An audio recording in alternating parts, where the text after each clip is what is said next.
ঘোলাটে সাদা বর্ণের। এখানে একটা ম্যাজেন্টা কালারের সলিউশন রয়েছে, আর এখানে যেটা রয়েছে সেটা ভায়োলেট কালার। এবার আমরা এই যে প্রথম সলিউশনটা, এটা আমরা সেকেন্ডে এবং লাস্টেরটায় ঢালবো। ঢেলে দেখব কি কি পরিবর্তন ঘটে। প্রথমটায় ঢালছি, দেখো একটু যোগ করলাম, অল্প করে নাড়াচ্ছি, আবার একটু যোগ করলাম। দেখতে পাচ্ছ সলিউশনের কালারটা কিন্তু ধীরে ধীরে ধীরে ধীরে চেঞ্জ হয়ে যাচ্ছে, ইয়েলো টাইপের হয়ে যাচ্ছে। এবার আমরা লাস্টেরটায় যোগ করছি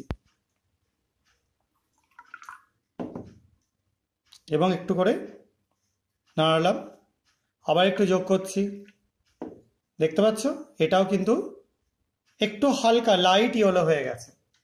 এটা যদিও একটু পরে আরো চেঞ্জ হয়ে যাবে, তোমরা দেখো ইয়েলো কালারটা আস্তে আস্তে ডিসঅ্যাপিয়ার করে যাচ্ছে, চলে যাচ্ছে।